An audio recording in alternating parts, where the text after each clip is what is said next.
Mes chers compatriotes, nous sommes le 12 juillet 2021 au soir et nous venons d'assister en direct à une tentative de coup d'État sanitaire perpétrée par Emmanuel Macron.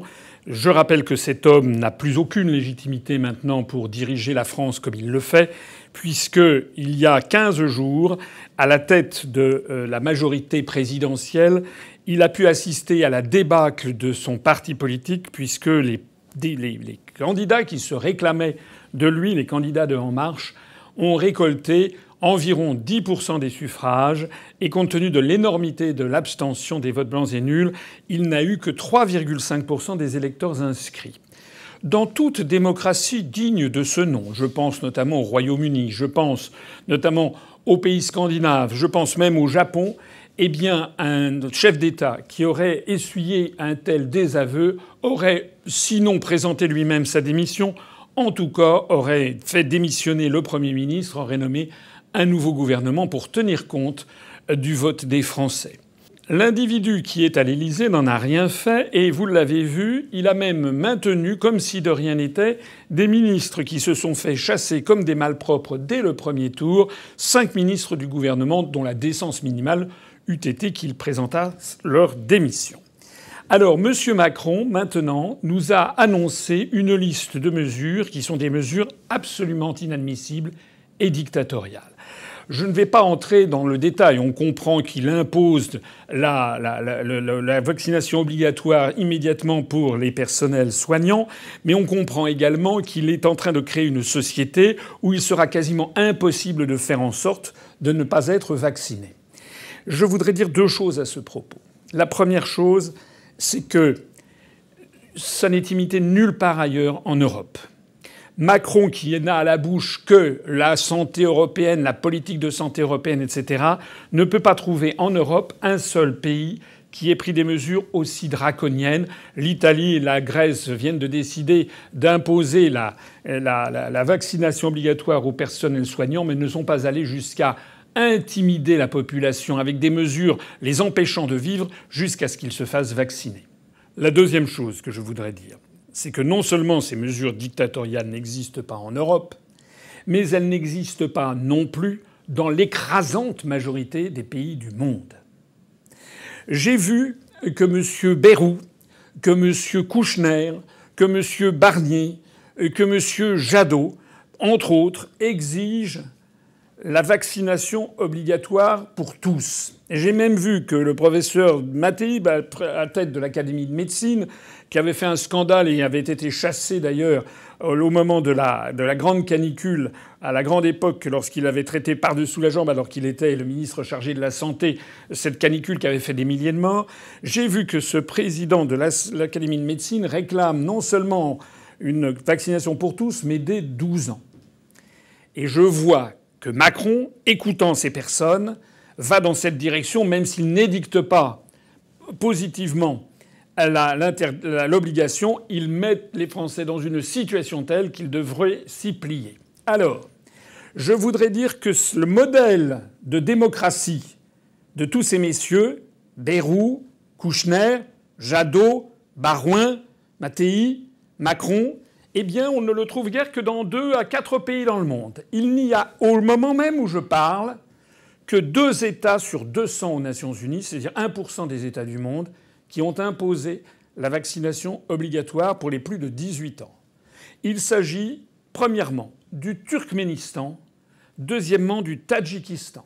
Ce sont 2 républiques perdues dans l'Asie centrale et qui sont des dictatures féroces. Ils n'ont rien à céder à la Corée du Nord. Je rappelle par exemple que le président du Turkménistan, qui s'appelle M. Gurbanguly Berdimuhamedov, s'est fait connaître pour avoir fait en 2015 ériger une statue de 24 mètres à sa gloire où il est sur un cheval avec une statue dorée à l'orphin. Et en décembre dernier, il a fait ériger une statue à son chien préféré, une statue de 6 mètres de haut, dorée à l'orphin. Il n'y a qu'un seul parti, un parti islamiste, qui est à la tête de ce pays. Voilà le modèle de démocratie qui est le nôtre. Le deuxième pays, c'est le Tadjikistan. C'est à peine mieux. Le président s'appelle Emomali Rahmon. Il est président depuis 28 ans. Et il a modifié récemment la constitution pour que ce soit son fils Rustam qui lui succède dans un cadre de parti unique. Voilà ceux qui vont être les partenaires de la France dans cette obligation. Ça prouve qu'il y a quand même quelque chose qui ne va plus en France pour que le pays des droits de l'homme soit ravalé à ce niveau de chasse contre les libertés publiques.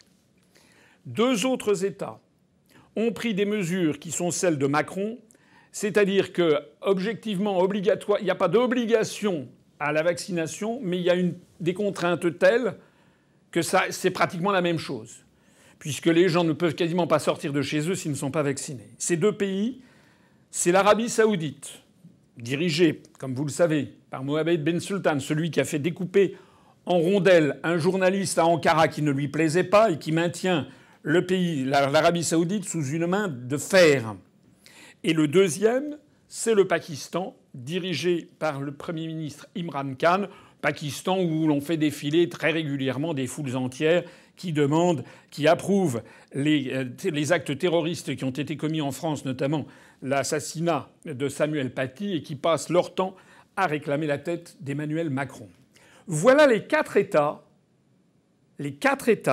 avec lesquels la France va pouvoir désormais être comparée en matière de défense des libertés publiques. Parce que je voudrais dire ceci à mes compatriotes, qu'aucun grand média ne leur dit, c'est que ni aux États-Unis, où le président Biden a dit qu'il n'y aurait jamais de vaccination obligatoire au niveau national, au niveau fédéral, il n'y a que dans un canton de San Francisco, je crois, que ça a été décidé. Ça n'est pas le cas non plus dans toute l'Europe entière, en Allemagne, aux Pays-Bas, dans tous les pays qui défendent les libertés publiques, il n'y a pas ces projets liberticides. Pourquoi d'ailleurs n'y a-t-il pas ces projets liberticides ailleurs ? Tout simplement parce que, et c'est le 3e point, tout le raisonnement de Macron repose sur des erreurs de raisonnement fondamentales. Il est faux de dire que le vaccin empêche d'être malade. Il est faux de dire que le vaccin empêche la transmission. Et il est de plus en plus faux, il apparaît comme de plus en plus faux de dire que le vaccin éviterait même les cas les plus dramatiques. On voit d'ailleurs le nombre d'effets secondaires lentement mais régulièrement monter dans les statistiques, avec un nombre de décès de plus en plus significatif. Les statistiques que Macron a débitées ce soir à la télévision sont fausses. Et puis tout est faux dans ce que dit Macron, même du point de vue sanitaire et technique. Il part du principe que les vaccins seraient la solution du problème. C'est faux. Il ne dit pas un mot des médicaments comme l'ivermectine, très largement utilisés dans le sous-continent indien, qui ont contribué à diviser par 3 la mortalité. Pourquoi n'en parle-t-il pas ? Pourquoi refuse-t-il que les Français y aient recours ? Il fait également comme si le variant Delta était quelque chose de catastrophique. Il ne parle que des cas qui se développent. C'est vrai qu'il y a beaucoup de cas. Mais ces cas se développent encore plus rapidement dans les pays très vaccinés, comme les Seychelles, comme Israël, comme le Royaume-Uni. Donc il ment lorsqu'il dit que plus de vaccination empêchera le développement du variant Delta. Et puis d'ailleurs, il ment également parce que ce variant Delta est très contagieux, mais il est assez inoffensif puisque le nombre de morts ne cesse de diminuer. Bref, Macron, ce soir, a menti de A à Z. Je ne vais pas ici m'étendre sur les annonces qu'il a faites concernant la relance de la réforme des retraites qui sont d'une injustice criante. Je ne vais pas non plus m'étendre sur tous les mensonges qu'il a pu faire et sur la manipulation de l'opinion à laquelle il s'est livré. Je n'en voudrais qu'un exemple. Il n'a pas pris la moindre décision, la moindre conséquence des aveux cinglants qu'il a reçus lors des élections régionales. La seule chose qu'il a dite, c'est « j'ai bien entendu vos inquiétudes ». Je terminerai en disant que ce soir, le divorce est désormais achevé, consommé entre Macron et une grande partie de l'opinion publique française. Il le sait, il n'est pas complètement stupide. Et s'il le fait, c'est, j'en suis convaincu, parce qu'il en a eu l'ordre. Vous savez, ça fait plusieurs fois que j'ai dit, ici même, qu'à mon avis, Macron avait reçu l'ordre de prendre des décisions très difficiles. C'est lui-même qui l'a dit le 4 décembre dernier sur Brut, et il l'a rappelé le 3 juin dernier. Je pense que l'oligarchie qui le tient, peut-être a-t-elle sur lui des dossiers, l'oligarchie qui l'a fait élire lui a demandé à la rentrée de bousiller la réforme des retraites françaises, de la porter sur un plateau d'argent à BlackRock et à des fonds d'investissement anglo-saxons. Je pense que les mêmes lui ont demandé de mettre toute la population sous la coupe vaccinale dans un objectif qui reste encore à comprendre, mais en tout cas qui n'est plus un objectif sanitaire, c'est évident, puisque ça n'est imité nulle part ailleurs dans le monde. Et je pense que cette même oligarchie lui a dit qu'il ne pourrait pas se présenter en 2022. C'est la théorie que j'ai déjà expliquée plusieurs fois, mais qui se révèle sans doute encore une fois exacte, du président à usage unique. Depuis Sarkozy, nous avons des oligarques qui font élire à la tête de la République française des chefs d'État par une manipulation médiatique éhontée, par un verrouillage médiatique total à l'encontre de ceux qui ne sont pas de mèche. Et puis on fait élire quelqu'un pendant 5 ans, Nicolas Sarkozy, il est viré. Hollande, il est viré après avoir fait le sale boulot. Macron est viré après avoir fait le sale boulot. Et peut-être que le prochain candidat, ça sera peut-être M. Xavier Bertrand, qui à l'évidence pense qu'il est moins utile pour lui d'essayer de convaincre les électeurs de LR de voter pour lui à une primaire. Lui, ce qu'il pense important, c'est d'aller faire la cour à John Kerry, l'ancien secrétaire d'État américain, on l'a vu il y a quelques jours au château de Chantilly, ou encore d'aller présenter ses devoirs devant les élites allemandes. Voilà, c'est-à-dire que M. Xavier Bertrand est peut-être celui qui est prévu par l'oligarchie pour succéder à Macron dans cette espèce de théâtre d'ombre avec des marionnettes où le peuple français est complètement roulé dans la farine. Notons d'ailleurs que Xavier Bertrand a précisé lui-même qu'il ne serait président que 5 ans. C'est toujours la poursuite de ces présidents à usage unique qui sont là uniquement élus pour faire le sale boulot. Qu'est-ce que nous pouvons dire maintenant ? Je voudrais dire ici à tous mes compatriotes plusieurs choses. Premièrement, nous devons tous faire pression auprès des députés et des sénateurs, mais surtout des députés, puisque c'est eux qui ont le dernier mot, pour empêcher que le programme annoncé par Macron soit voté, puisque c'est quand même des lois dont il s'agit, et les lois sont votées par les députés et non pas par le président de la République. Il faut donc aller voir tous notre député, et puis si possible également le sénateur, en demandant aux parlementaires de s'engager publiquement, j'ai déjà vu un sénateur qui l'a fait, s'engager publiquement qu'il votera contre le pass sanitaire obligatoire pour tout le monde et contre l'obligation d'imposer le vaccin à toute la population française. C'est la première chose que nous devons faire. Je voudrais dire ici d'ailleurs que j'ai des informations qui me sont remontées du terrain comme quoi dans certaines provinces ou dans certaines campagnes, la tension est à son comble sur ces affaires. Je sais donc, par des sources certaines, que dans plusieurs préfectures, on a appris que dans tel et tel village, il y a des gens qui sont en train de s'armer avec des fusils de chasse pour tirer si on vient les chercher pour être vaccinés.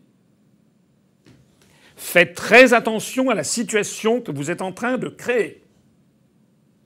Pour le reste, j'invite tous les compatriotes à faire comme je vais faire, c'est-à-dire à désobéir autant que faire se peut aux injonctions de Macron.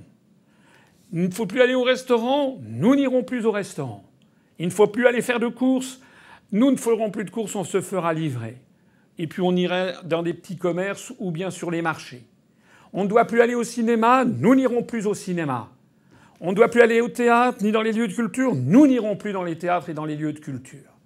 Parce que jamais on ne fera accepter à 2 millions de Français de se faire injecter dans le corps une substance pour laquelle les fabricants eux-mêmes refusent de prendre toute responsabilité, des substances qui sont novatrices, des substances dont on découvre les effets nocifs et des substances dont on ignore ce qu'elles pourront produire comme effet négatif dans 2 ans, dans 5 ans ou dans 10. Et puis, armés de patience et d'opiniâtreté, mobilisons-nous maintenant pour 2022. Ça n'est pas seulement Macron qu'il faut chasser. Et je vous l'ai dit, je pense que lui-même a déjà fait une croix sur sa réélection, puisque je pense qu'il a des bonnes fées au-dessus de lui qui lui ont dit que de toute façon il fallait qu'il dégage pour mettre un autre comparse. Il est de la plus haute importance que les Français comprennent que la France est en train d'être détruite par une mafia, je dis bien une mafia, qui a pris le pouvoir dans notre pays et qui est en train de désintégrer tout l'édifice qui a été accompli par des générations pendant des siècles. Mobilisons-nous, rassemblons-nous, rassemblons-nous pour être l'âme de la résistance, pour que, en 2022, la France retrouve ce qu'elle n'aurait jamais dû cesser d'être, le pays des hommes libres. Vive la République et vive la France!